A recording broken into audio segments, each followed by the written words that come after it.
हिंदू धर्म में सावन का महीना भगवान शिव का सबसे प्रिय महीना माना गया है।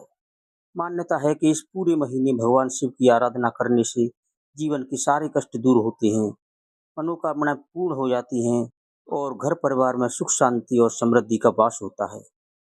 विशेष रूप से सावन के सोमवार का व्रत अत्यंत फलदायी माना गया है। तो नमस्कार दोस्तों, स्वागत है आपका हमारे यूट्यूब चैनल जीवन ज्ञान सागर में। आज हम बात करेंगे भगवान शिव को समर्पित सबसे पवित्र व्रतों में से एक सावन का सोमवार व्रत। आखिर सावन सोमवार व्रत कैसे किया जाता है और उसकी सही विधि क्या है? कौन से नियमों का पालन करना चाहिए? इस व्रत का क्या आध्यात्मिक महत्व है? इन सभी प्रश्नों के उत्तर जानने के लिए वीडियो के अंत तक बने रहिए। तो दोस्तों, जानते हैं कि सावन का सोमवार व्रत कैसे शुरू किया जाए। सोमवार के दिन प्रातःकाल ब्रह्म मुहूर्त में उठें, स्नान करके स्वच्छ अधिमानत सफेद या हल्के रंग की वस्त्र धारण करें। इसके बाद घर के मंदिर या किसी शिवालय में जाकर भगवान शिव का ध्यान करें। मन ही मन व्रत का संकल्प लें। संकल्प लेते समय भगवान शिव से प्रार्थना करें कि आपका यह व्रत सफलतापूर्वक पूर्ण हो और उनकी कृपा सदैव आपके ऊपर बनी रहे।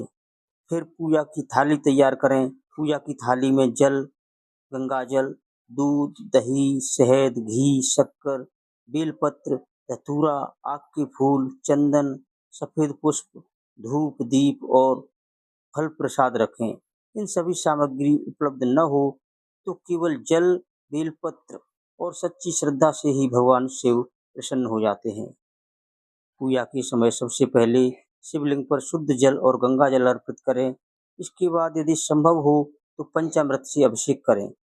फिर पुनः जल अर्पित करें। अब चंदन का तिलक लगाएं और 3 पत्तियों वाला बेलपत्र इस प्रकार अर्पित करें कि उसकी चिकनी सतह शिवलिंग की ओर रहे। इसके बाद धतूरा, भांग, सफेद पुष्प और मौसमी फल अर्पित करें। इसके बाद धूप और दीप जलाकर भगवान शिव की आरती करें। पूजा के दौरान श्रद्धा पूर्वक ओम नमः शिवाय मंत्र का कम से कम 108 बार जाप करें। यदि समय हो तो शिव चालीसा, रुद्राष्टक और महामृत्युंजय मंत्र का भी जाप करें। व्रत के दिन मन, वचन और कर्म से पवित्र रहने का प्रयास करें। किसी का अपमान न करें, झूठ न बोलें और क्रोध से बचें। तामसिक भोजन, मांस, मदिरा, लहसुन, प्याज का सेवन न करें। यदि आप निर्जल व्रत नहीं कर सकते तो फल, दूध, दही, मखाना, साबूदाना या सेंधा नमक से बना फलाहार ग्रहण कर सकते हैं। अपनी स्वास्थ्य स्थिति के अनुसार व्रत करें। दोस्तों, कई लोगों के मन में प्रश्न होता है कि भगवान शिव को क्या अर्पित नहीं करना चाहिए। तो शास्त्रीय मान्यता के अनुसार शिवलिंग पर तुलसी के पत्ते, केतकी के फूल और हल्दी अर्पित नहीं की जाती है, इसलिए इन बातों का ध्यान अवश्य रखें। दोस्तों, धार्मिक मान्यता है कि इस व्रत से भगवान शिव शीघ्र प्रसन्न होते हैं। अविवाहित युवक युवतियों को योग्य जीवन साथी की प्राप्ति का आशीर्वाद मिलता है। विवाहित दंपतियों के वैवाहिक जीवन में प्रेम और मधुरता बढ़ती है। परिवार में सुख समृद्धि आती है और मानसिक शांति प्राप्त होती है। लेकिन सबसे महत्वपूर्ण बात यह है कि भगवान शिव की कृपा सच्ची श्रद्धा, भक्ति और सदाचार से प्राप्त होती है, केवल बाहरी पूजा से नहीं।